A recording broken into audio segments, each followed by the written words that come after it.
Welcome to Fit Farm, a show dedicated to creating a better life through fitness and the grappling arts. I'm Joseph Aronson. I'm Jackie Baker. It's time to get jacked.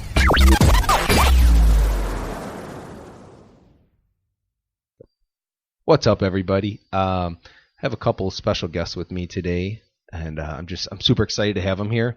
It's the legendary power couple, Dennis Deyampert and his beautiful wife, Arielle Deyampert. How are you guys doing today?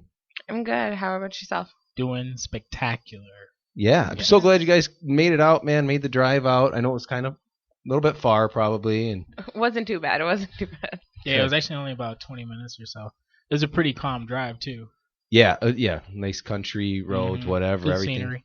Yeah, no ice, no snow. Nice. That's cool. Cool, man. So I know a lot of the people that recognize your names that would listen to this, they kind of have an idea of your background, but if you could just kind of share with me a little bit about yourselves, maybe starting exactly like where you're from. Are you actually originally from the Rockford area? Did you move here from somewhere else, or? Yeah, I'll go first. So I was actually born in New Jersey, but when I was relatively young, about like 5-ish, we moved out to the Rockford area because of my dad's job, and grew up in Rockford from then, went to Christian Life for a couple years, graduated from Guilford, and then I went out to college in Big Rapids, Michigan, and that's actually where we met. It's so funny because people know us now and they're like, you two are so fitness. Like, did you meet at the gym? And I'm like, no, we met at a bar in college. Like, which is a story in itself. Yeah, he was the DJ and I was under the influence. So we'll leave it at that. Oh. But, I know, right? So, Shame. No. it was the end of our college career. So in about 2012, we had been dating and I asked him if he wanted to come back to Rockford, Illinois.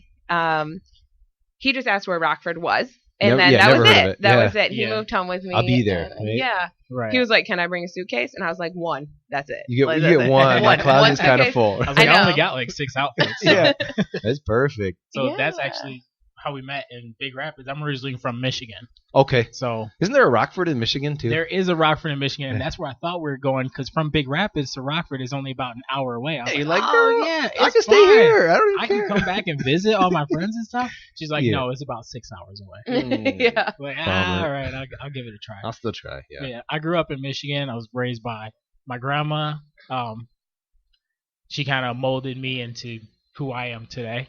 Okay. And then from there, I stayed around the Detroit area, but obviously we went up to Big Rapids and, moved up to Fair State. And then that's when I ended up here. Yeah, and so then we both moved back here in 2012, and I got a job teaching. Dennis found a job shortly after that. And then most people do know us for our fitness and kind of my weight loss story, our weight loss story. When we were in college, we did the typical college diet, so about 6 beers and 2 pizzas a night, something like that. The McDonald's drive-through. Oh right? my gosh, drive-thru, Taco McDoubles! I Bell. lived off of McDoubles in my veins. Isn't that funny? Because when you got that college money, really all a couple of dollars at the end of the night is all you want to spend. I know, Yeah. right? Yeah. $1 goes a long way too. Yeah, McDonald's. Dude. Yeah, Yeah. when you make those wise decisions as far as that goes. So when we moved home, we kind of I initially who decided I wanted to work on myself, my health and fitness, and so I started slowly working out, making better food choices. Dennis was actually quite resistant in the beginning. He did not want to change his lifestyle. Yeah. He was totally fine. So I went to the gym by myself. And I started we would eat different dinners, and he was still on that college diet. And Yeah. I was making some decisions, and I started losing weight. And then shortly after that, he kind of jumped on. Yeah, the reason why, from the first time we met, I wasn't really making the best or the healthiest decisions at all. Obviously drinking a lot, smoking a lot, doing a lot of other stuff that I probably should not have been doing. And so when she started getting healthy, started actually working out, and she started making changes to her body, my main thing was I don't want to get left behind. Yeah. Yeah. That happens too, it's man. kind of fear of missing out, sort of. Yeah. Mm-hmm. So then about a year after being home, he proposed in 2013. And I was on mission lose weight for the wedding dress. And Oh, so, yeah. I was like, it's my wedding day. I'm going to look the best I've ever looked. There's gonna And be 1,000 so- pictures. Yes, of course. And so basically, I just kept losing weight, and I hit like an all-time low for our wedding day, and I felt amazing. He was kind of dieting for the wedding as well. And then after the wedding, it was that moment where it was like, what's next? What's next? What are we going to do now? And we were introduced to the world of bodybuilding, and we went to our first show. And I looked at him and I said, do you think we could do this? Or do you want to do this with me? Let's give it a try. And just like in the same fashion, he decided to move to Rockford, Illinois. He's like, sure. What? Yeah. Can I just hang out? Cool. So we decided to kind of prep for our first show, and we competed together at Kevin Noble in Rockford in 2014. And then we both competed in 2015. And then he wisely, I'll say that now, took a year off, and I competed in 2016, and then we both competed this last year in 2017. Yeah. Dang, that's busy. I mean, busy life. Because I think a thing a lot of people don't realize is that can really consume your whole life, right? That bodybuilding, especially that lifestyle, and I think dealing with the image issues, because you're worried about what some judge thinks about you, but really you look healthy. Like, you guys look healthy now, and you're not even cutting, or you're eating. No, we're very far removed from it at this point, I would say. It's pretty crazy, because the amount that you have to focus on the way that you look, it's like you said, it tends to skew your whole view of what's good and what's bad. What's actually healthy versus what these guys want. What's my best. Ironically, Dennis, you have your health exam for work for health insurance and stuff, and Dennis has gotten 100% twice on his health exam. Those 2 times would be before we ever started competing, and now that we're not competing anymore. Right. The times in between, he actually didn't do as well on his right. health exam. Yeah, I mean, you're ornery, so your hormones are everywhere, because you're not eating what you want to eat, or you're cutting, or you're looking in the mirror and you're like, oh, look at me, man. Kind of picking yourself apart. So then you start convincing yourself, I need to do more. I need to do more. I need to push farther. And that's most of the time not the way to keep going. No, and you're not your healthiest self. I feel like you guys look happier now, and you probably feel like it. And now when you're working out, if you get stuck talking to someone, you're not thinking in your head like, dude, you're wasting my time, man. Like, I got the show. Like, I can't talk to you. Right? It's definitely a different mentality between being in prep, being in off season, being far removed from it, and before you ever get into it. I thank bodybuilding for all the positive things it did bring to my life. It teaches you a level of discipline. It shows you that you're capable of achieving some things. It's, exhausting, but you push through, and you just have this level of pride that you accomplished something that's a really big goal. I think the issue is when, how often are you doing it? How much weight do you put in it? Do you do it 2014, 15, 16, 17, Arielle, and multiple shows in each year? That just pushes it a little too far. I always encourage anyone to follow their heart if they want to give it a try, because a lot of people ask me, oh, should I compete? Should I not compete? And because I've been in that position, I know that nothing I'm going to say is going to influence your decision, because your mind is already made up. Yeah. You've already decided. You just want to hear me hopefully answer it the way you want. You want a confirmation. Right. So generally I just tell people, go with what your heart's telling you, and hopefully don't regret anything. Kind of to piggyback off of her, it's really important to figure out where the extremes are, so you can find where the balance is as well. Yeah. To know which end of the spectrum is what, and then to kind of mold yourself into going down a really healthy path. Hopefully find yourself somewhere in the middle, right? Yeah, because it sounds like you guys have done pretty much both. You've done the college diet. Yes. Was it pretty sedentary lifestyle too, or were you working out and playing sports? No, we weren't. Nothing. We were actually together. I think we said we lost 120 pounds from college until we decided to prep. Yeah, because we were both. When we left school, I was at my heaviest weight, and I think he was too.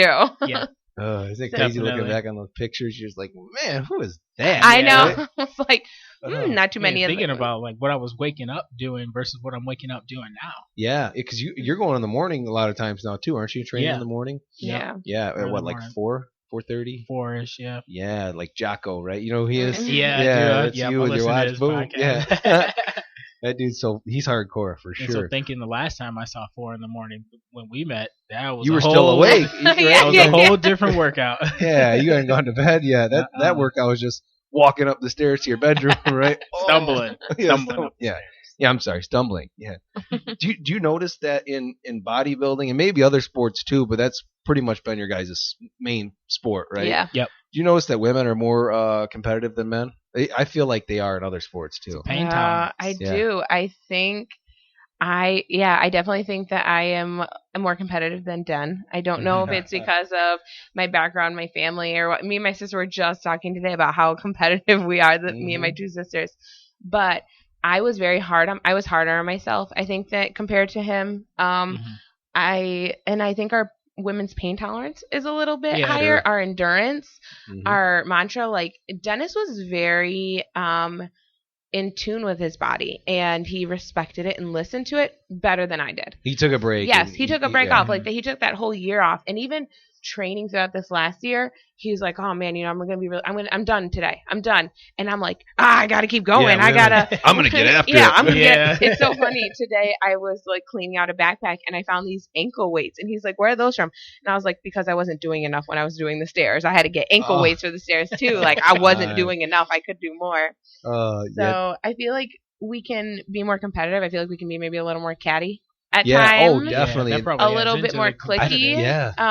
It's hard because it's a sport that will display your insecurities right there in your face. And as women, we have a lot of insecurities. One thing I do suggest is that if you don't have a good relationship with your body and your mind and how you think about and view yourself, then getting into a prep probably isn't the best idea, because it's going to accentuate those. It's going to make them more dramatic. It's essentially, that's what it does. And so all the insecurities from media that we put on ourselves as women, I think makes us push that little bit harder. Yeah, I mean, you're out there. You're pretty much, when you go to the show, there's not a lot to hide. I mean, it's all out there. So it's already in your head. If there's something you don't like, it's magnified, because now there's bright lights, and nothing hiding it. It's just, that's crazy for me. I mean, and I don't have a lot of insecurities, but I think I'd even struggle with that. I'd be like, man, you let me turn this way a little bit so you can't see this, right? And it is all about how you look. So you're generally judging yourself week to week. Like, how does my body look? How does it change? Is this tighter? Is this is this vein popping? Is this muscle like this? Let me tweak and stand. And especially with bikini, our posing is so fluid, and we can choose however we want to stand. And bikini is so subjective in itself anyway. So today I might love the way that she looks, and tomorrow I like the way that someone else looks who's right next to her. Yeah, as a judge. As a judge. Yep. I was like, you better not, dude. I know. We both verified. We're like, okay. She gave that look like, wait a minute, what?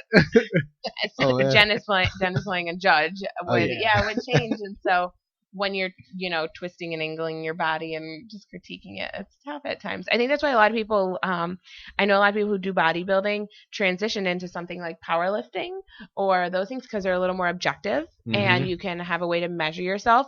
So I think that's something, that's really interesting about other sports. We haven't dabbled in that too much, but the subjectivity of everything is so huge. You should. I've seen Dennis squat and deadlift. I think you should check that out. Powerlifting. You definitely hammer some weight. What's funny is I got a guy coming out next week, and we can talk more about it off the air. But he's got a deadlift over 1,000 pounds actually. Oh, so, my goodness. Yeah, if you heard of him, it's Forsaken Warrior, Steve Johnson, I think. Yeah. I've heard of him. Yeah, so I train with his uncle, and he actually hit me up. His uncle did. Said, "Hey, would you ever want to have my nephew out?" Like, I don't know. I mean, who is he? Sure. Then he tells me the name, and I look it up. I'm like, he's a badass. Yeah, like, dude, please, so don't tease me. So, I mean, so far, him and his wife, or girlfriend, not wife, right? Girlfriend? I think it's his girlfriend. Yeah, they're supposed to come. So, like, I mean, dude, but that's right up your alley, because I feel like you've got a better build for it, too, because you're a little bit shorter, and you're just strong as an ox. So, I mean. Thank you. I appreciate that. Plus, like you said, you're trying to, you're trying to stay away from the bodybuilding thing. I don't know if that's permanent, or is that just something you're doing? That is permanent. Yeah, okay, permanent. So he's retired. Sorry. Yeah, we did hang up the banana hammock and the stripper heels. As far out of the mirror as possible. Yeah, right. So, I mean, in that way, like you said, you can still push yourself because you're competitive. I imagine she's probably going to be doing something competitive. Well, she's always been the one to push me to continue to do more with my life. It's funny, as you say that, I'm like, don't stroke his ego too much. Yeah. We can't do that. Put it back in that corner. I definitely always am like that with him, and definitely very competitive. You're not strong. No, I was like, that's all that you're doing? That's all you're doing? Oh, that's dude. When you're in that competitive mindset, whether it's powerlifting or bodybuilding, and you have that training mentality or whatever your sport is, when you get in your zone, you're like invincible sometimes. Like Dennis dieting down, I think he was at like it was when you were at 160 something. Tiny. 160. Right? Wait, what did you deadlift when? It's 162 body weight, 535 deadlift. Dude, that's crazy. Yeah, that's Yeah. insane because that's over triple, right? Over triple your body weight. Yeah. And it's just that A little like over 3. Yeah, a little over 3 times. That's insane. that competitiveness that just like comes out. That's what, that's the part I do miss about prep. Like, you know, that like people like joking out the grind, but it really is when you're in your momentum and you're in your flow and you just like you're pushing yourself and Well, it comes back to whatever you tell yourself you can do, that's what you're gonna do. Yeah. If you tell yourself you can't do it, you're not gonna do it. And I think if you have a purpose too, like a show or like a powerlifting meet or something, I feel like you would even get a little bit more out of it. You know, if you said, "Hey, I got this meet coming up that I'm already lifting heavy, but I'm gonna have to push it even more." You know, right? Mm-hmm. So I mean that's kind of neat how that works. We're gonna switch it up and just kind of get your guys' opinion on any because since you've been in the fitness world for a while now and you're fairly popular, especially around here at the gym. Everyone talks to you, knows you. Are there any like common myths or misconceptions that you see that people have that maybe they ask you about something, you're like, no, you're totally wrong, or that's so far off from reality? Is there anything pops out at you? I would probably say there's a lot of things, and it's the whole idea of just being closed-minded. Yeah. That there are so many things that work, and especially sometimes we hear people, at the gym saying, it's this food, it's this magical diet, it's this ratio, it's asparagus and tilapia. Dennis and I have tried it all at this point in time, and I can honestly say that it's not one thing. It's not, it's what, honestly, I'm going to say it's whatever works for you and whatever you can adhere to. As far as a prep is concerned, if you're really trying to dial in and get leaner, in my opinion, it's a science. It's, the level of energy intake and output and what works for your body. We did a couple of preps straight bro style. It was like 6 foods. We ate them every day. Yeah, exactly. Like eggs, rice, chicken. How do you know? Did you read my meal plan? Stop. Right. And then every week, we just cut out a food until we withered down to tilapia and asparagus. And then this last year, I'm not going to lie, I was actually very hesitant and a little bit doubtful that a flexible dieting approach would work. And I was like, nah, these foods aren't going to, whatever. We'll just prove them wrong, Dennis. Let's start doing it. So we started tracking, and it was the leanest that either of us have ever gotten. Probably the best you felt, right? Yeah, I felt, and people would ask me all the time, like, oh my goodness, you're so, because this last season I got really lean, and people were like, oh my God, you just feel like crap, and I didn't. And I think it's because, I know it's because of my mindset and where I was, and I didn't necessarily feel as dieted because we had a little bit more variety in our food. We still did our date nights and stuff. Dennis became very interested in his meal concoction. Yeah, I tried to keep a lot of variety. Did you have like a set macro, like pretty much you're trying to do? Yep. So there's a set of numbers that you're supposed to hit, and you can pick whatever foods that go toward those numbers. Yep. Ironically, I was a little more bro than Dennis. I kept I always had like this like salad for lunch, and my meals were pretty consistent for the most part.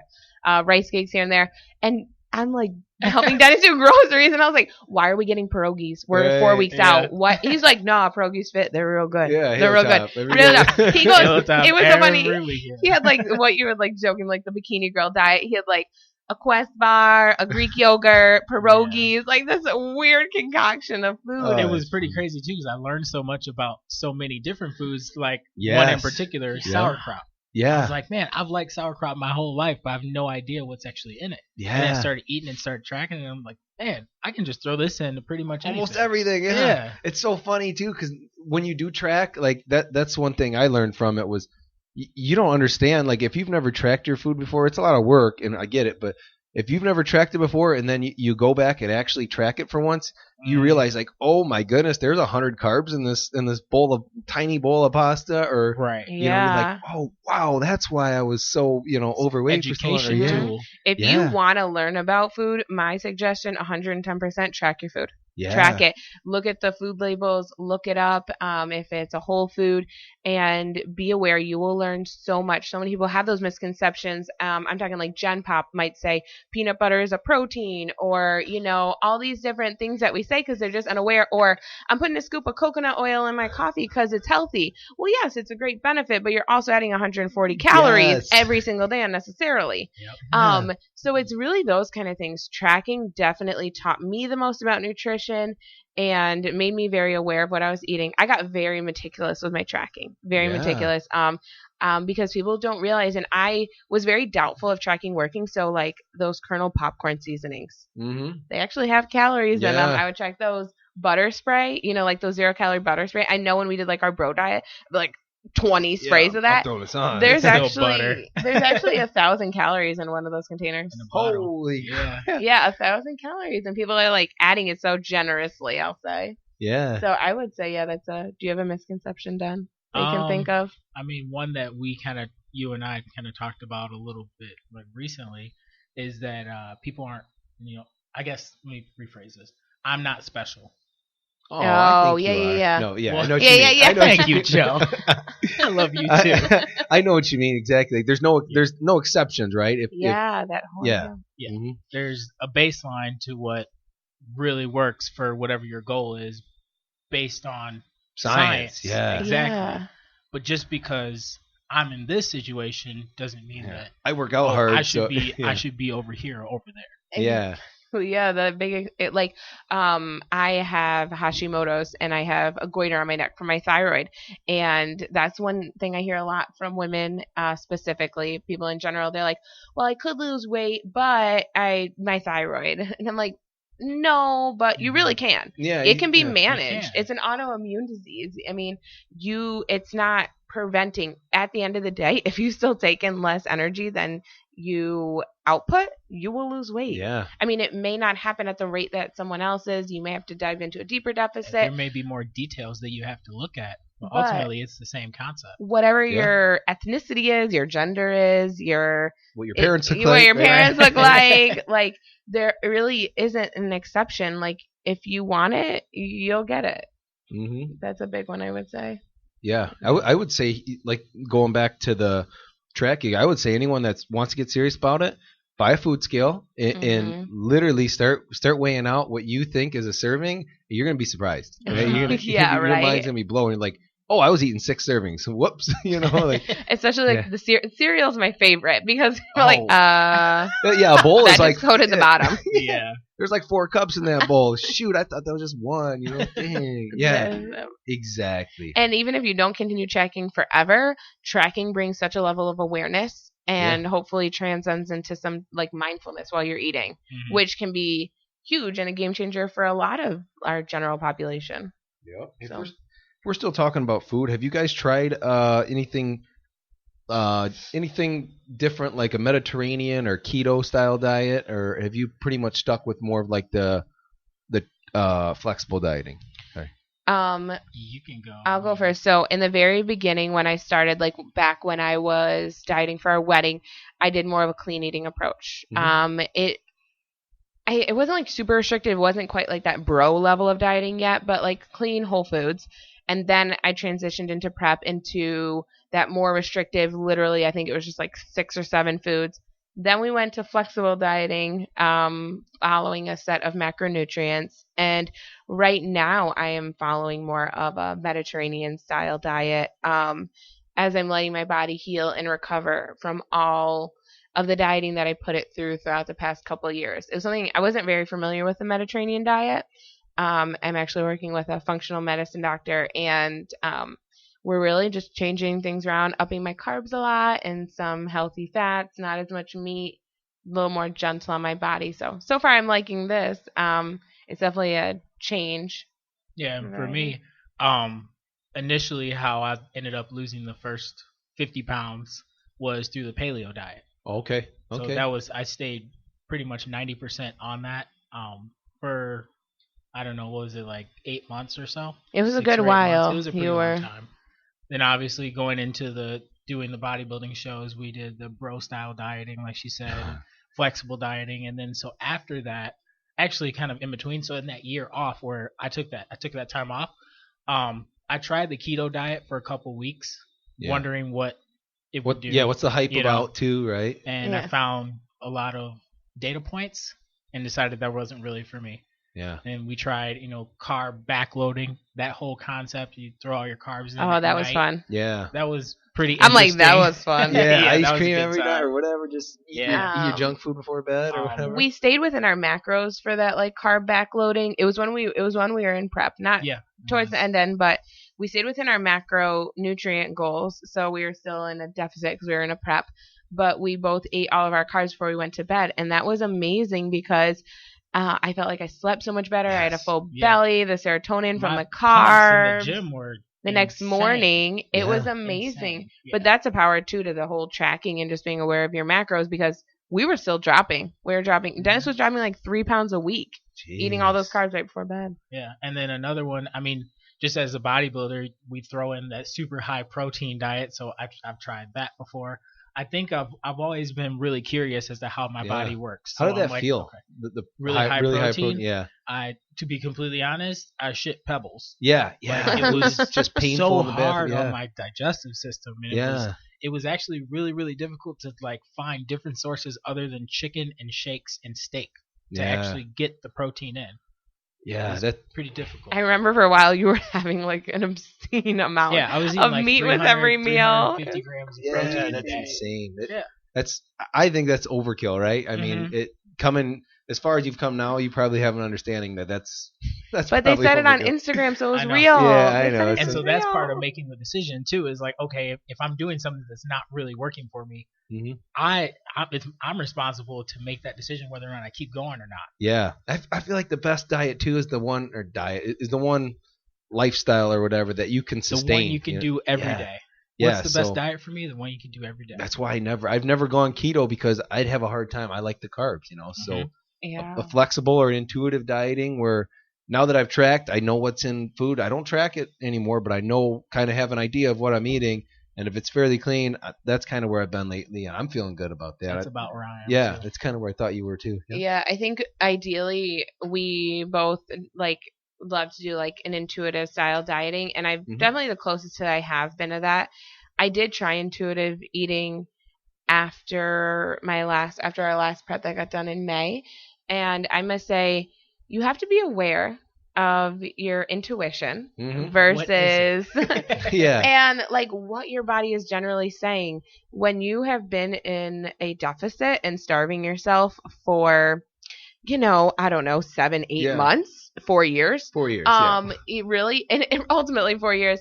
I was not in tune with my body. I was not really sure what my hunger signals were. I was eating on such a regimented plan or to a set of numbers that I didn't know hunger and fullness and body needs and all of that. It was all based on a calculation and aesthetics. And so now that I've given my body a little bit of time and I have a little bit more grace there, hopefully intuitive eating is around the corner. But that's one thing I always urge people is like, know the difference between what your body is generally saying and what like your mind is saying and what your intuition is.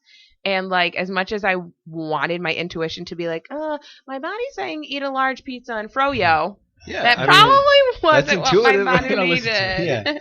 It was a little bit much. Yeah. It's like get at that point you do have to get to know your body, right? I mean, and that's once you get away from all the numbers, numbers, calculators, food scale, blah, blah, blah.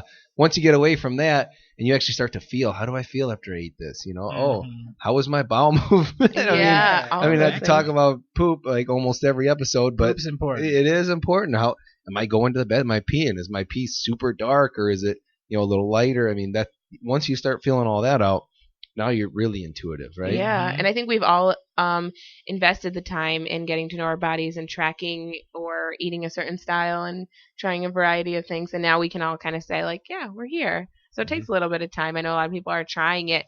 And so like, don't give up, keep working at it. But no, it does take time. Yeah. So the last food thing I'm going to talk about that we can switch it up, but was something you did recently. Did you guys both participate in this or was it just Dennis? No, it was just him. Okay. Just intermittent fasting and extended fasting, because I think you did sort of an extended fast, right? Yep. I mean, that was I did almost, a prolonged fast for 20 hours last week. And it was, so throughout the fast, the very beginning of it, I was like, I prepared myself because I'm like, okay, I'm not going to eat. And that's what everybody's used to doing is like, you get bored and you eat, right? Yeah. So I went to bed that night, and then I woke up in the morning, and initially I was super, super hungry. At least that's what I thought I was. It's all in your head. Yeah, yep. That was the first thing he said. He woke up. He goes, "I'm hungry." I'm Yeah. like, what do you ate dinner last night? Yeah, you never wake up this hungry. Yeah. Right? So then I stopped, and what I did, I went about my day exactly as I would have normally, but I just didn't eat stuff. So I wouldn't have my workout. It was more restorative. Came home, she ate breakfast, and we talked for a little bit. Then I went to work.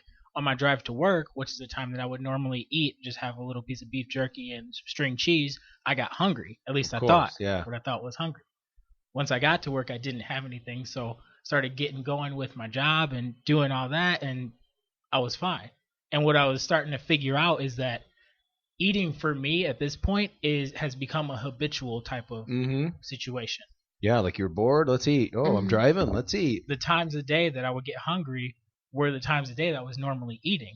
Yeah. It's not necessarily that I am hungry. It's just that the same thing I do at the same time of day. Yeah, so that was kind of nice, just to, even for the sake of just breaking the habit, right? Just to take a day off to kind of let start a new habit almost. Yeah. Right? So then lunchtime came around, and I'm like, okay, so I know that 2:00 is when I'm gonna be eating, and I think the anticipation of eating created like a very, very strong sense of hunger. I was absolutely fine the whole day at work. Like I was more focused than I had been in quite some time. I gave myself the opportunity to have coffee if I wanted to, but I really didn't need it because I was awake and I was doing what I need to do in the day. And then that was the day that we took the health assessment. So I had my blood drawn and everything. And Nailed I'm it. Like, oh, okay, yeah. Yeah. That's when the results came back. 100%, right? 100%, yeah. See? So that's awesome. And then what I did after, so I broke my fast with what I would normally eat. So what I would normally eat at lunch is what I ate to break the fast, and then the rest of the day I was kind of mindful. I actually had enlightened ice cream that night. That was yeah. fine. Yeah, that's awesome. Definitely interesting. So did you actually have any of the coffee at all then? No, I didn't drink coffee at all. Because some people say you can do that bulletproof coffee on a fast, and that's really good. Yeah. Yeah, but I didn't have any coffee. I was only gonna do black coffee, and I didn't have anything. Did you drink water? Drink water? Right? I drank about 120 ounces of water. I filled up that thing. Yeah, so plenty of water. Yeah. Did you have any supplements? Any like BCAAs or sports supplements at all? Just water. That's it. Nice. Just water. Oh, that's a real fast. So I feel like that's a genuine, legit. very But telling. one thing that it did remind me is like, okay, what is hunger actually like? When my body feels hungry, which part is my mind telling me to eat, and which part is my body saying, okay, we should probably put some more nutrients into the system? Yeah. That's a good reminder. That goes back to what you're saying, getting in tune with your body, right? Mm-hmm. I'd like to try something like that. I guess I could say that back when I was in high school wrestling, cutting weight, but you wouldn't even drink water then. You're like, I got to make weight. Like I can't eat anything, drink anything, whatever. And that was miserable. I think now I might enjoy it more. You should definitely give it a try. I plan on doing it again in another 3 weeks. So, nice. But going up to 24 hours. It's a full day, yeah. And then working my way up to a full 72-hour fast. That's the His highest. Goal is 72 hours. Goal is 72. Extreme. That's awesome. Yes. Did you do a lot of intermittent fasting before that, or you just go right into prolong? That's it. I did a lot of reading. Mm-hmm. I did a lot of research. Over the weeks prior, I was kind of reducing the amount of food I was eating in one sitting. So it was kind of a New Year's resolution. Yeah. Was it just like not gorge every time I sat down and ate stuff? Yeah. So that sort of prepared me to like know what was going on, like know what I was getting into. Yeah, definitely. No, that's awesome. I wanted to get someone's opinion, not just someone that can speak from the outside and say, hey, this is what statistics say. I wanted to ask someone that actually has done it. So thank you. That's awesome. So now we're done. We can stop talking about food. I want to talk more about training. Okay. So, do you stick to like a certain set rep training, or a certain, this is back day, this is chest day, this is leg day, or are you switching your routines all the time, or is there? I'll go curious, first. Yeah. I am. Scientist. I've never followed a structured program. Yeah. I can say that I'm not good at that. I tried a handful of times, and I would say I'm a little more bro when I trained. My training is slowed down now, but yeah, bro. So like I would hit everybody. It would be chest day and arm day. But really for me though, I was because I was in bikini, I would really focus on my shoulders, my lats, and my glutes and hamstrings. So I would kind of alternate back and forth between those days. I had no set rep anything. I would generally probably say somewhere in the ballpark of 12.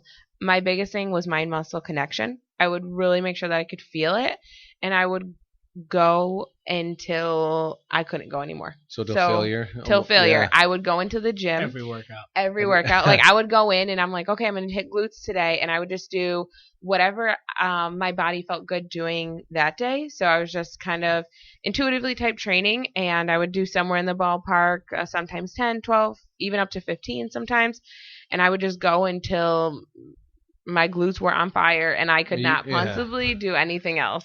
And that's kind of, I've just done that ever since then. And so, yeah, people are really surprised. They're like, oh, you never followed a set program?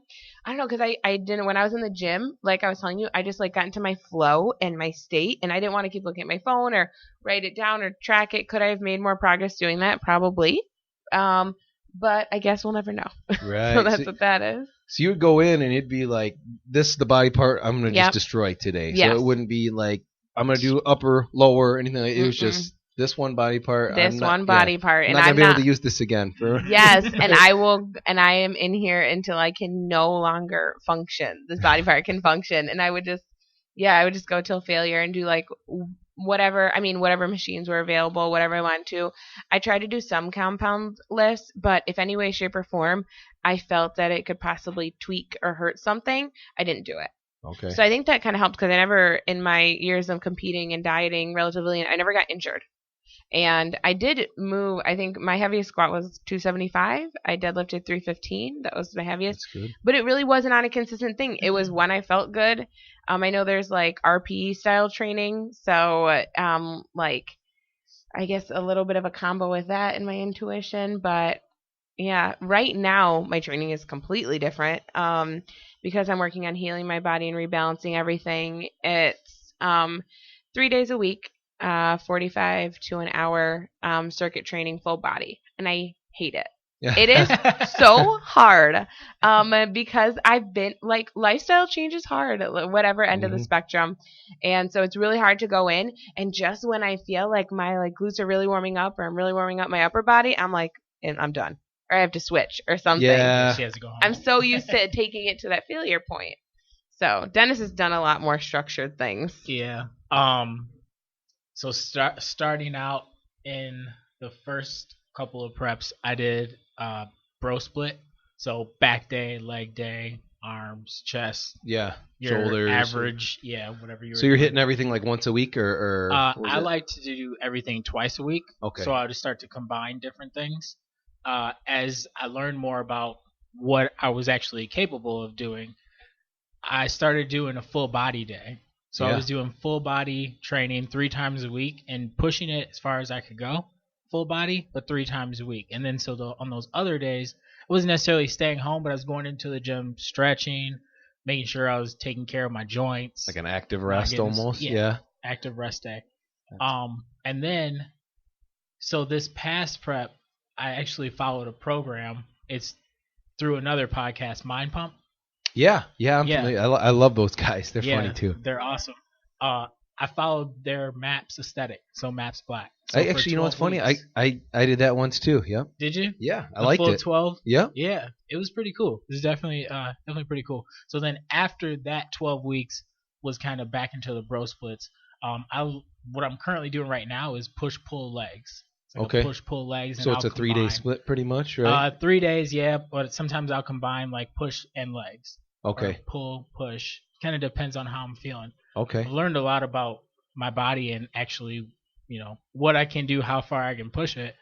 Yeah. As far as like heaviest weights or volume, but I never really got into a lot of the circuit training, plyometric type stuff.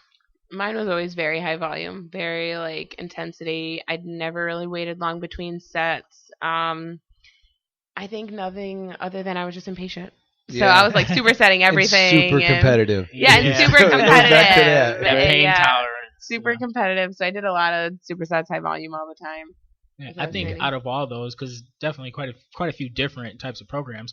Out of all those, I like push pull legs the best. Yeah. Yeah. So that you would go just as like an example. Maybe Monday you'd push and pull on the day, or you'd push only, pull Tuesday. When I first started, I would only push, pull, or legs. Okay. Now I'm kind of figuring out how Okay. my body feels. Still so, changing. Yeah. It's all yeah. that, and that's what you have to do. You always have to keep changing because, like and like they say all the time too, your body's always adapting to it. Yeah. So once your body's used to it, and you're getting nothing out of it, we got to change it. Yeah. Right? Right. Yeah, I was doing that, and then what happened was I think I got like 6 or 8 weeks in, but then I had a tournament coming up, and when I go to a tournament, to prep for like a jiu-jitsu tournament, I'm not lifting the same. It's it's a lot different. There's circuits, and I'm not lifting as often either because I'm trying to train the one sport that I want to do good at more than the weights. So then it was really nice actually going through a whole program too. Yeah, because I had never done that. Where it's like, okay, today I know exactly what I'm doing. I'm going 3 in and doing phases, that, right? And then getting out. Yeah, that's awesome because you can almost check it off as you go. All right, dude, I'm almost done. Yeah. That's a negative side of how I did things. So many times I would leave and say, "Oh, I didn't do enough. Yeah. Oh, I could have pushed harder." When you have that mentality and you're prep and you're in 5 weeks down and you're doing this style training, it's always, did I do enough? Did I do enough? And not following a set program or structure, I always thought to myself, like, oh, I didn't do enough. Oh, I wasn't here long enough, kind of thing. So that can definitely be a pro of following some type of program or having someone set up your training for you. Yep. That was one of their big things too, is not overreaching or training, because if you hit it too hard, now you can't do it again. I think frequency is huge, especially that was like the big thing with their program. If you can hit the same body part 3 times a week, that's awesome. You're going to get much better results than if you can only hit it once, and now it's worthless for the rest of the week, right? Mm-hmm. It's crazy because this last prep, like I said, we both got the leanest we ever did, and Dennis, he looked amazing. This last season when he stepped on stage, and people are really surprised when he said he did a full body split, and that he's like, I worked on frequency, I did a full body split, and most kind of guys that are in the gym lifting weights are like, wait, when was your chest day? That doesn't make sense. So you did chest on Tuesday then, is what you're saying, instead of Monday? Yeah, especially as a natural athlete, like I can't push my body that far. If I'm doing shoulders, I can only do so much shoulders and then still properly recover. Yeah. So I'm like, okay, well, I might as well do shoulders 3 times and then get the same amount of sets or more than I would get in one day for the whole week. So you would have I think I remember, if I remember the program correct, there'd be a full body, and then you could have a focus session, right? Focus sessions, yeah. So on anything that's lacking a little behind, right? Yep. Yes, I remember, yep. So what I would do actually for my focus sessions was kind of like a push-pull legs type of deal. Oh, really? So you do your full body, then you do push-pull legs, and then you do so I do full body, say, for the week, full body Monday. Yeah. Tuesday, push, but very light and getting blood flow. Yeah. Wednesday, full body. Thursday, pull. Yeah, I like that a lot. See, because then you could still hit the gym every day without anything being overly sore. Yep. Nice. So, do you guys actually work out together? Like, or do you just pretty much go there at the same time? You're like, see ya in an hour or two? The second one. The see same ya. Yeah. We're at the same place. Well, as we've talked about my last question, I'm too impatient. I think I tried to train with him one time, and I'm like, oh my goodness, like he's wasting my time changing the weights. What are we doing? We're sitting around. That's like Jackie, man. Oh my goodness. I was like, I can't do this anymore. Yeah. So that lasted all of one day. If I talk to someone, she's like, oh, come on, just go. They came up to me. I got to say something. You got to be nice. Yeah. Yeah, and I think just different goals. Like I said, I primarily worked on shoulders and glutes. That was my protocol, and so it didn't always align like that. And then spending different amounts of time at the gym. We drive separately to the gym. We actually drive separately to the gym. We go out. We're there at the same time. We talk to each other, hang out a little bit, and then we leave because sometimes sometimes our workouts don't take the same amount of time, and it is like, I don't want to have to sit here and wait here for him, and he doesn't want to wait for me. So that's funny. We kind of get into that. I know people are like, nice. No, I didn't know. You still think it's kind of an important thing for couples to have, like, couples to at least maybe not train together at the same time, but couples that have similar interests. Like, if you were into fitness and Dennis was like, hey, dude, fitness is stupid. I'm into video games and Cheetos. Do you feel like that'd be kind of an issue for a relationship? I definitely think that it would be. Absolutely. I think that our relationship is become so strong, and we've been able to communicate with each other at the level we do because of our time together and having something that we can speak so deeply on. The common Obviously, ground, right? we're common interest. when you have common really interest passionate creates about that strength thing. in that bond. And like I just feeling his support and knowing that he has that level of understanding, especially prepping together. One question we get a lot is like, do you like to prep together? Or do you hate each other Do you because you're hate hungry? each other? And there is that level of empathy, and I know when I speak about prep, like he understands it. Like when you're in prep and your hormones are off and your libido is low, and I know with women that's something that happens. Our hormones downregulate, our libido goes low, and if you're with a male who's insecure, it's like, oh, who else are you seeing? Why don't you want to do anything with me anymore? And it's not. It's the like physiological response to dieting. And so sometimes in an extreme fashion, those things will come up. I think like whatever it is, whether it's video gaming or working out or I don't know, art, anything, having that common ground or something you can bond over and talk about and celebrate and enjoy together brings you so much closer. Mm-hmm. Yeah. Plus, you have conversation. You can. It's the worst if you're trying to talk to someone about something they have no idea what you're saying, and you're like, "Well, I could just go talk to the wall." And just not interested at all. Yeah, or they don't care. So, like with you guys, you have a common hobby, a common lifestyle. You can say, "Hey, when you go to the store, grab this." And they understand. Yeah, and they're like, "Yeah, you're right. Good thinking. Because I want to eat that too." Yeah. And then having the support at home. I know, like as a lot of people go about like weight loss journeys or just changing their lifestyle, one of the biggest factors that makes a difference in their success or not is having a supportive environment. So, if they're still at home with their family or if it's a significant other, having that support can genuinely make or break someone. It really can. And I always tell Den, like, I wouldn't have made it through 10 shows and 4 years of prepping if I didn't have him by my side to like support me physically, mentally, and emotionally. Yeah. So, yeah.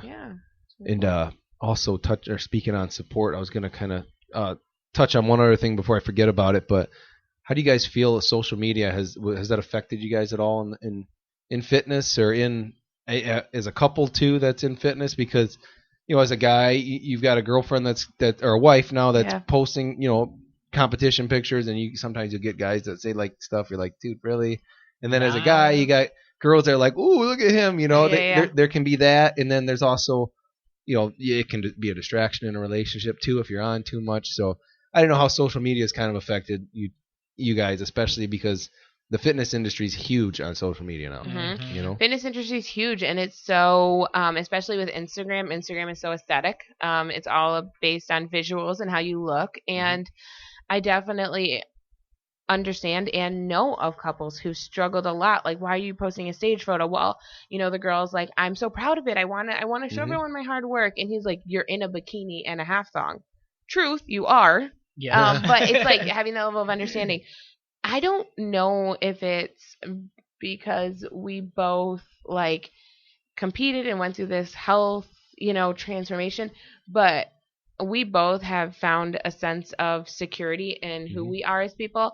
I am like very secure in who I am as Arielle, as a female, as Dennis's wife, that I have such trust in him, and there has to be that level of trust. Yeah. If you do not trust your significant other and you cannot communicate with them in that way, I definitely see how it could tear you apart or cause issues and cause problems because you are. I mean, he's in a bikini bottom smaller than some of my underwear. Right. On stage and flexing, and there are people and there are women asking him for advice. But honestly, it's never bothered me because I genuinely trust him. Yeah, I genuinely trust him 100%. There's never been a sense of jealousy or anything, because I know how much she cares about this and how much she wants to do and work for the goal.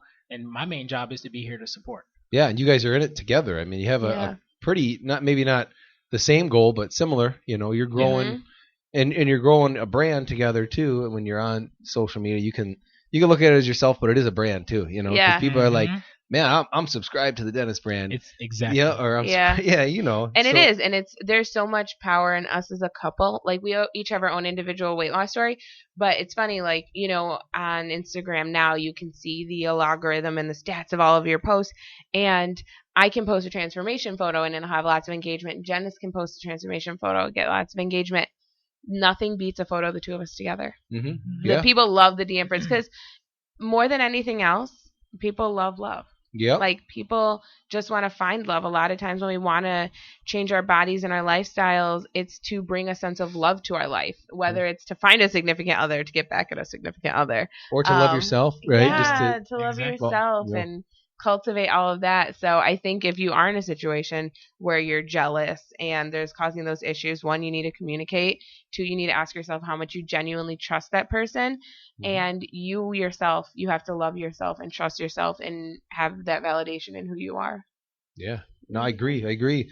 And then the one thing I dislike about the social media is because it's so much about how you look, but you guys feel better than ever now. Yeah. And right, I mean, both of you, and then people look at you and they're like, well, you don't look like you're as healthy because you're not, you know, on stage prep and ready to go. And that's the one thing I don't like is people can't realize, like, hey, actually, I feel great and I am healthier than ever. But it's like gotten so shallow. Like, well, you're not at like 4% body fat. What's wrong with you? You let yourself go, or do you quit training? Right? It's because extremes are sexy and extremes are, you know, appealing. No one likes maintenance.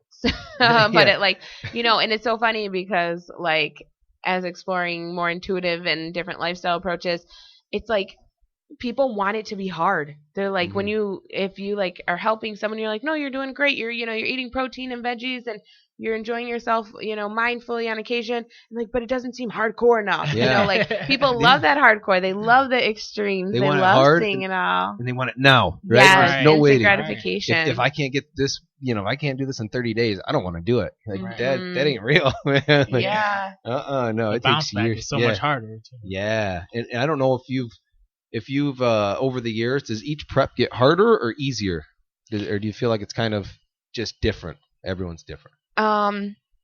I would say I think it depends. Well, because like we changed styles of prepping, so we did like the bro kind of diet. We did the flexible diet. So then you added science. I would say, like, thinking back on all of my preps, what made it hard or easy was my mind.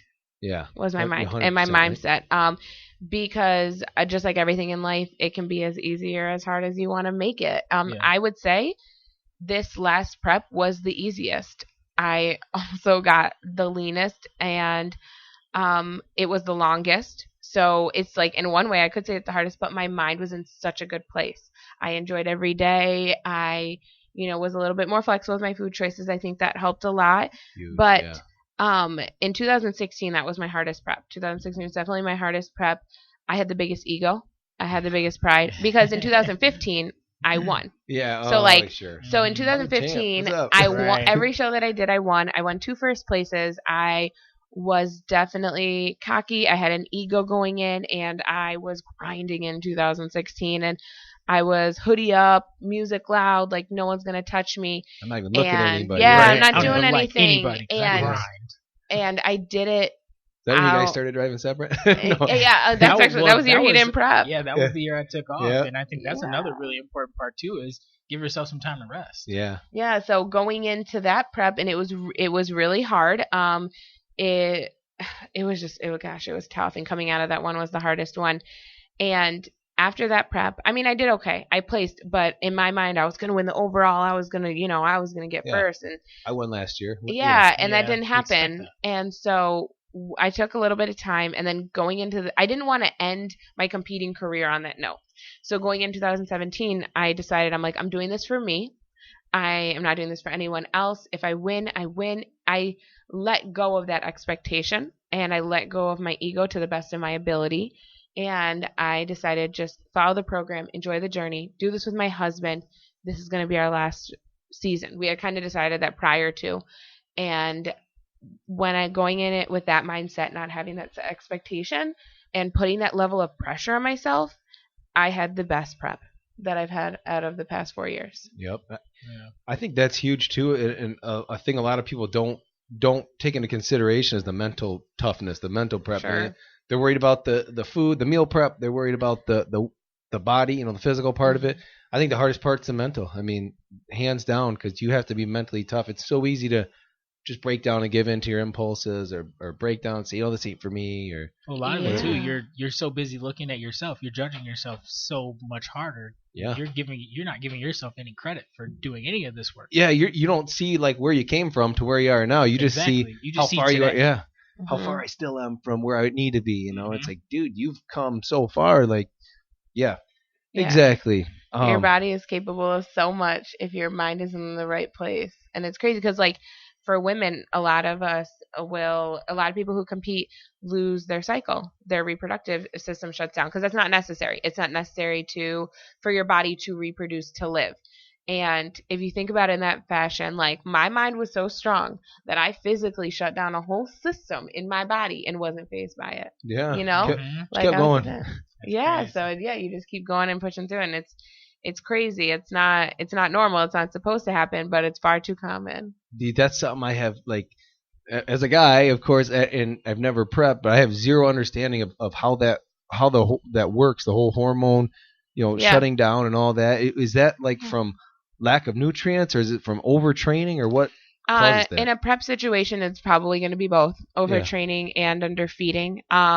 We see it a lot in CrossFit, obviously in bodybuilding, and like athletes, Olympic athletes, swimming, they suffer from hypothalamic amenorrhea. And so basically what it is when you are overtraining and not nourishing your body appropriately for that, your body is like, okay, we're not taking in energy. What system can we shut down? Well, your reproductive system requires a lot of energy. I mean, you're bringing a child and you have a whole human life inside of you. That's a lot of energy. So a lot of other hormones downregulate, like your leptin and ghrelin. Your hunger signals will go off because your body signals like you're hungrier, as though you're losing fat cells and they're shrinking.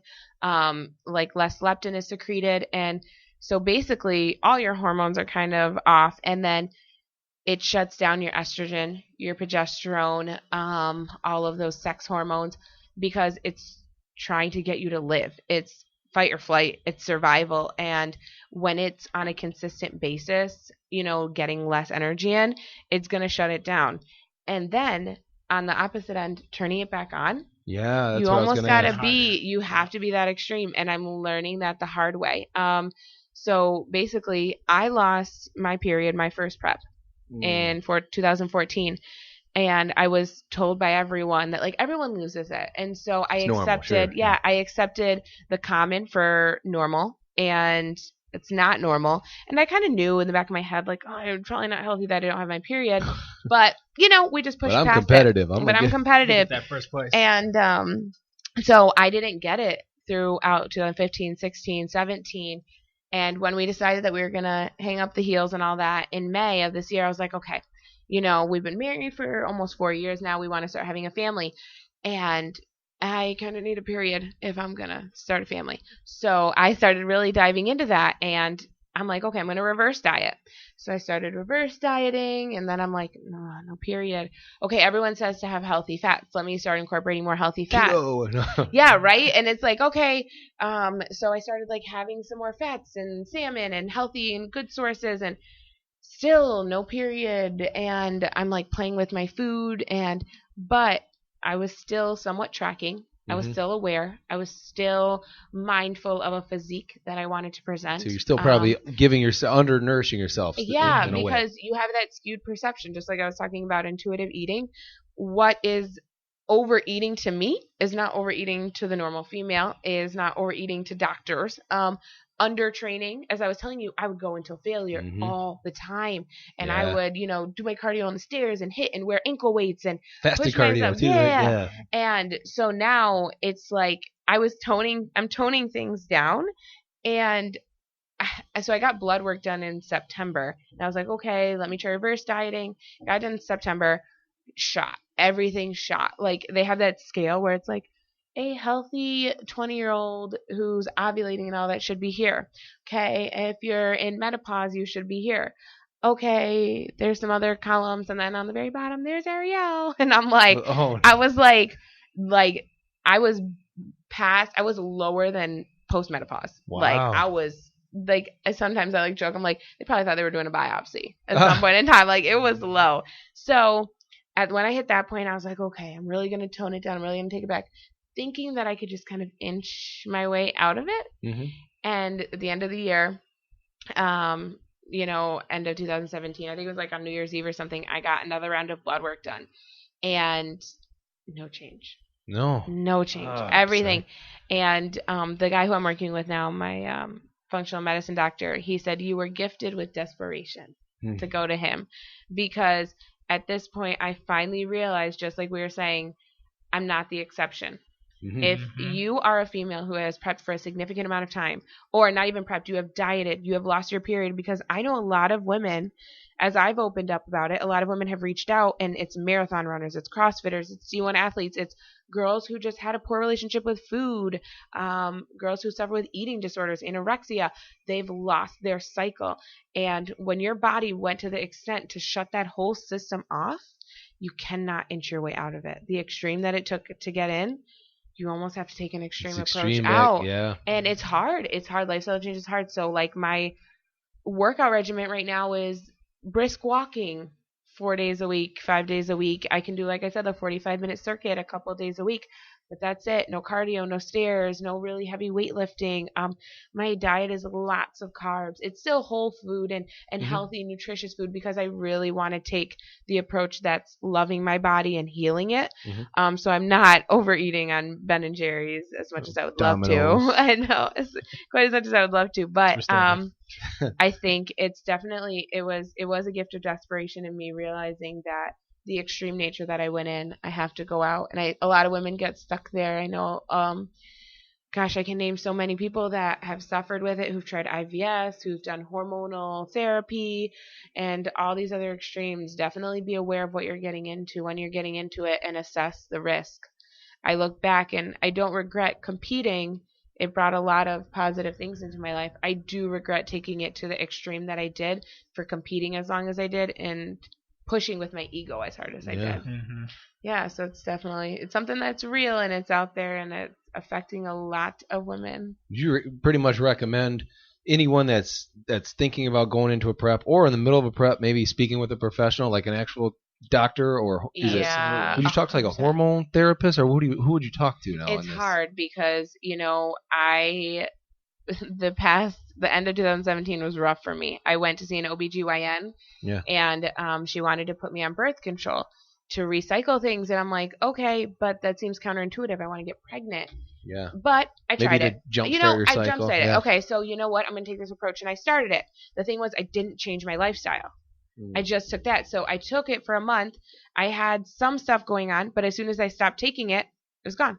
Sure. It didn't come back. It's like a Band-Aid. It wasn't genuinely gone. I have an endocrinologist that I've seen quite a few times, and she's not familiar with amenorrhea and what that is. I did show her my weight loss, and we talked about how I went from almost 200 pounds to almost 100 pounds, and we looked at everything, and she just isn't that familiar with it. So I would definitely seek out someone who is a professional in that specific field. Like a functional medicine doctor is great because they're really going to get to the root cause, which is your lifestyle. Yeah. Vince? Yeah. So the guy that I work with, his name is Vince Pitstick. He's with Nutrition Dynamics in Cincinnati, Ohio, and we do everything online.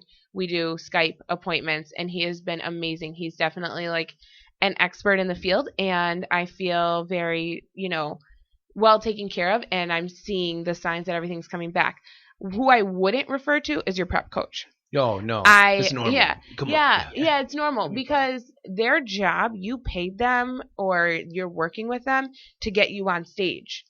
That is completely different than worrying about your health. Your aesthetics and health, though if you are healthy, I believe that you will have good aesthetics. If you're chasing aesthetics and a stage, you are not going to be healthy. And your coach, even though he may have the best heart and you may love him and you may think your program is great, his job is to get you a trophy. His job is to get you on stage, and he will do his job. Yeah, and that's not your health. And so I think that it is so valuable to seek out someone like Vince, to seek out someone who you trust, who is an expert in this field, because the longer you push, the harder it is to come back, Yep. and all of those things. And It's like you're digging a hole and it just keeps getting deeper. Uh-huh. because some girls reach out to me and they talk and they're in the midst of a prep and they're like, I'm really nervous. Like, I haven't had my period in so long. I want to be a mom someday.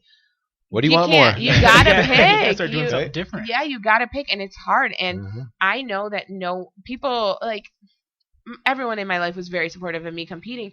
But if someone had been like, hey, Arielle, stop competing any time prior than when I made the own decision for myself, I wouldn't have listened. You would have probably resisted harder even. Yep, That's Yeah, how I you went probably feel. would have resisted harder. So I just urge all the women to take a second and really reflect on themselves and what they're doing, what they want most in life.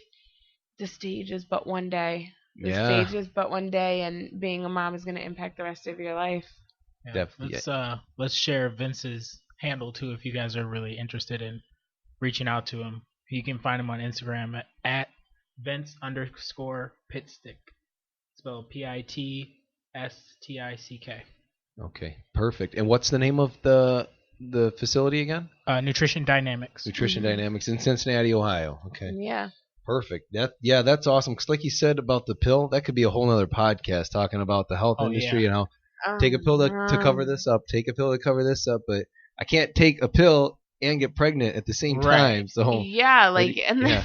it's all synthetic. Yeah, it's all synthetic. fake. It's It's all not- fake. Yeah. It's definitely been eye-opening, and it's hard to trust the process, right? Because I'm like very doubtful, and I'm like, still to myself, I'm like, oh my God, I'm gonna gain so much weight. I'm not doing cardio anymore. I'm Nah. not training. I'm not checking my food. I'm just doing it, and honestly, I've dropped weight since Yeah. we've been working together because my cortisol was high. We also tested my Yeah. cortisol, and I was just holding on to so much water, so much stress, so much Yeah. tension from overtraining, and just letting that all go. It's been like the most mind-blowing thing. Yeah, it's so much of it's mental. If you approach it with a positive mind state, you're going to get more than likely a more positive result than if you're down on yourself and hard on yourself and negative about it. It's hard to get good results, I right? mean, that's Yeah. that's with anything too. If Mhm. you're looking at your job and business or Yeah. a relationship, you're looking at through one lens where, oh, this is whatever. I don't care about anybody else. Then, it's probably not going to go in the direction you would like it to go. No. Yeah, and I think one thing with the whole hormone thing, for women, it's really easy for us to see when our reproductive system has shifted because we stopped bleeding. It happens to men too. Dennis, being natural, did suffer a lot of the consequences of low testosterone. It's so funny because some guys in the gym were like, what do you mean your testosterone's low? You look jacked. Yeah. They don't get it. Like, they That's were not how it works. mind Man, blown at I'm the just idea. cold. Yeah. They were mind blown at the idea that his testosterone, his voice actually got higher. Yeah, something pretty crazy. We took some videos at the shows that we were doing, and so I'm obviously cheering, and I sounded like, hey, go Arielle, go Arielle. Like Tyson. Obviously, it's a little bit different right now. Like, I went through puberty again. Yeah. When he started eating again and gaining more weight back and his body is rebalancing, all in one time he talks to me, he goes, did my voice drop? And I was like, well, you're being dramatic right now, but I think it did. Sound like Barry White. now. Yeah. I'm like, oh, wow, I'm healthy. You went from Mike Tyson to Barry White. Right? That's funny. Yeah.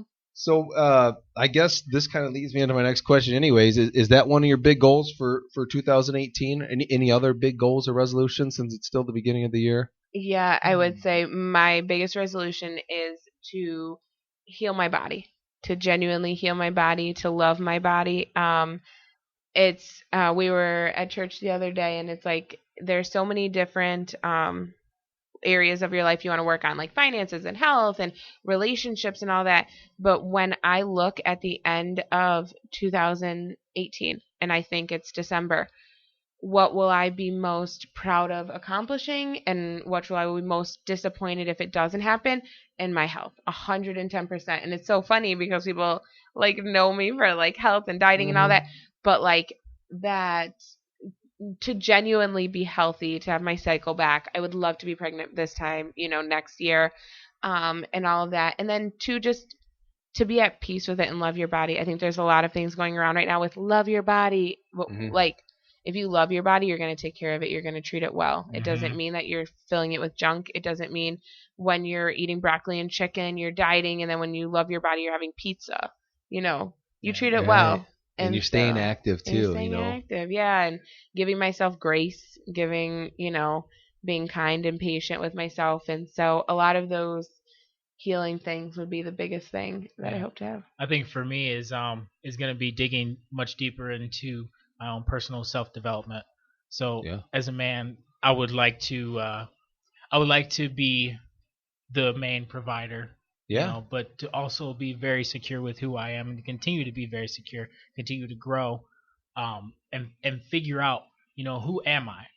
I've defined myself as this guy in the mirror, this physical body. Yeah. But there's a lot of times where I stop looking deep into, where do my values lie? What are my morals, and defining that and then living by that. Not just saying, oh, I'm this, but like this is actually who I am. Yeah. It's kind of a different question. Now, especially now that you've stepped back from that lifestyle, the stage and everything, now you're probably reevaluating everything. Like, what am I doing? Now that my mind's off this, where am I? Right? Well, it's where I'm spending my time, too. Yeah. So, like, I was putting my time all your energy, everything. Working out, cooking, and making sure I'm doing all my cardio and this and that. And now I would love to put my time into growing at work. Yeah. I would love to put my time into being a future father. So understanding, what does that mean? Like, it's so funny. It's like what you said at the very beginning. You don't realize how much time it consumes almost until you walk away. I walked away and I was like, oh my God, what do I do? I have so much time on my hands. Yeah, that's so know, right. I actually went through a phase where I had to like stay busy. Like I was like, oh my God, I was like picking up extra jobs, doing other things. And then I sat myself and I'm like, it's okay to just relax. Yeah, it's okay to just lay down for a little bit. That's what happens to us. Like when we get a sitter, we're like, now what? Like, okay, I'm not chasing the kid around or feeding her. Or this and that. Yeah, let's go to Starbucks. Like that's our big thing now. Is like Starbucks. Let's just go there and just like drink a coffee and get on the computer or just talk to each other. You know what I mean? Like it's crazy. We have time now. That's why another reason I like this podcast really is because you can take the time to get to know people one on one and. Like otherwise we're texting or we're liking each other's stuff on Instagram. But now like we just talk for like over an hour. I get to talk with Jackie at least 30 minutes every week. It's pretty fun, Yeah. And it's on a whole new level. It's like therapy too, right? Because you can just put it out there. And now people like if people ever wonder like, man, why was she so rude at the gym? A couple of years ago I'd see her, man. Like not me, but I'm saying like if people say that because you said you're in the zone, hood up. For sure. Like man, she was rude. Like Dennis is super nice. Always looking at his son. Why is he why is he with her? Because like Dennis is just like whatever. I'll talk to whoever. I don't care. And then she's like, look, I gotta take first. I ain't got time for this. We'll worry about it later. To realize who people really are. Yeah. And now like through these kind of avenues, people can be like, oh, that makes sense. All this makes sense. Okay.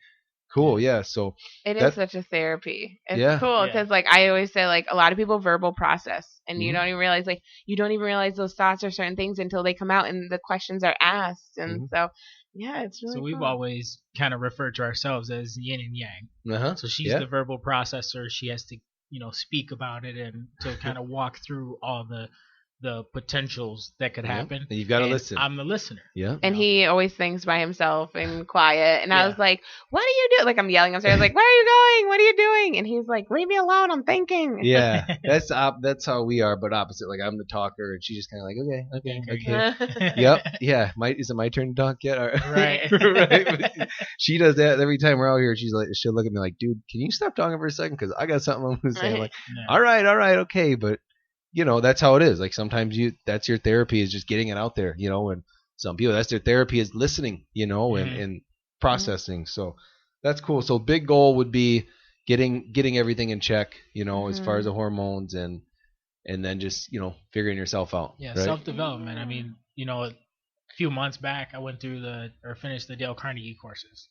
Oh, and nice. so that kind of helped me with learning how to properly communicate with people in a professional environment. Yeah. There's definitely some things that, I was doing in certain situations. So if somebody disagrees with you, there's a proper way to go about. Yeah. It's awesome too. Like potentially getting your way, sort of. Yeah. Yeah. And what's cool about that is sometimes you realize some things you already did, you didn't even realize you were doing them, that you were already good at, right? And you're like, oh yeah, that smile I was not doing it intentionally, but it actually was, working. It was actually smoothing this guy over, but I didn't know. Yeah. I keep the book in my car. Yeah. So we get our little golden book. I don't know if you're really familiar about it, but it's each principle that we went through each week is mapped out in the little golden book in very specific, simple ways. So I keep it in my car. So there's days before, say if there's a big meeting or something that we're going into or a situation that I have to deal with after work, I'll read the book. I'll pull the golden book out and be like, okay, making sure I'm reminding myself of what I'm doing, being mindful. So I think both of us focusing on our career, because I've been focusing a lot like on my classroom and stuff, and growing in that. Like I'm not exactly like, it's weird, like too, like a lot of people find fitness as a hobby, and then it becomes their profession or their work, which is great, but it's not going to happen for everyone. No. And sometimes it pulls it away, right? So it's your hobby and you love doing it and it's so much fun, and you're enjoying training, and then you're like, I would love to do this for a living. It's completely different when you do it for a living. And it like, oh yeah, it's fun when you're in there and you're doing what you want to do and taking care of yourself, and then all of a sudden when you're servicing someone else, it's a little bit different. So we're definitely keeping fitness our hobby right now, the time being. Like, we enjoy meeting people, interacting, but just when it's kind of like on our time and when we can, and building relationships. But as far as like goals and things, we're both working towards our career and developing that, and really, finding a sense of self Fitness and is health. becoming a meditation for me. Yeah. So it's obviously I'm going in, moving my body and pushing the weights here and there, or stretching and breathing, this and that. But even the interaction with the people that I enjoy at the gym, like that's something that brings me joy too. Is being able to see those smiles and provide some smiles, and Yeah, because I can relate to that, because training people here and there, and I have a kids class up there, which I like the kids class, but training some adults, there are a lot of people that you don't know what's going on with them until you're one-on-one training them. You're like, wow, there's a lot of hurting people. There's a lot of people with issues, that you don't know until you're like, balls deep into the conversation. You're like, wow, I did not know this about you, or I might have said I won't want to take you on because you have all these other injuries, and I have to teach you how to exercise or take care of yourself now, and you're so past any of that. Like, you should have seen a physical therapist and then me or something, right? That's really hard, especially with like nutrition, helping people as well, and with training too. People, for the most part, people understand what's healthy and what's not. Yeah. It's the decision to choose that. And most of the time, when people have sent themselves in such a rabbit hole where they have a lot of weight to lose, or they're, obese, there's a lot of psychological issues that come with that. The traumas they've been through their life, divorce, loss of a child, significant other, all of the changes. And so it's so much more than that. And so I know a lot of people, it's tempting to want to get into that, but it's important to like research and know really what you're getting into. Yeah.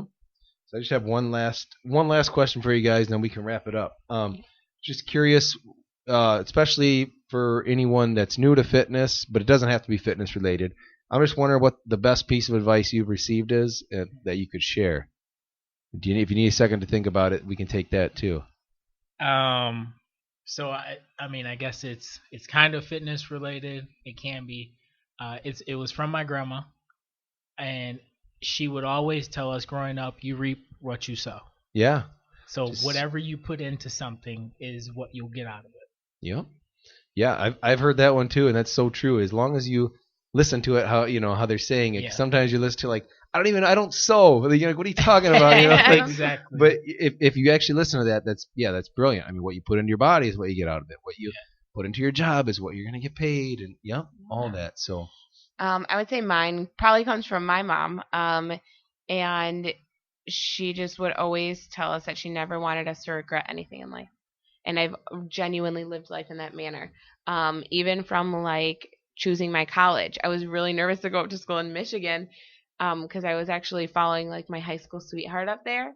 And she was just like, I don't want you to regret anything. Worst case scenario, you go up there and you break up, right? Guess what? I went up there, we broke up, and I met Dennis, So, but like all these things happen. Like, what's the worst thing to yourself? Like, what's the worst that can happen? You never want to regret any chance, any opportunity. Like, it doesn't work out. You'll still be, as long as you're still breathing and living, and like, you'll figure life out. Like, take get chances. Up, dust yourself off, keep going, right? Yeah. That's kind of like, that's always been my mindset. Just keep going forward, because the world's still spinning around you. You can either stand still and let it go, or chase it, right? Get after it. Having that resilient attitude is what really builds growth. Yep. Yeah, perfect. So in closing here, if anyone wants to get a hold of you guys or look you up on Instagram or Facebook, is there anywhere they can find you? Or Well, our email is, we have one, it's deampertfitness@gmail.com, and we're both on that one, so you can email us if you have any specific questions or anything. And then I'm at Instagram at Mrs.Deyampert. And then I'm on Instagram as well at Dennis Wayne, spelled DennisWaynee. Perfect. And I'll have your guys' first and last name spelled out in the comments. I mean, section. Deampert's easy to spell. Yeah, right? Yeah. If you don't know how to spell that, dude. Sorry. Bye. Basic French. Deyampert. Right. All right, man. And then I'm just at Fit Farm Podcast, and if you're listening to this, you probably should know that. So, all right. I guess we're gonna get out of here then. Thanks for coming, guys. Yeah, thanks for having us. Absolutely. All right. Bye-bye.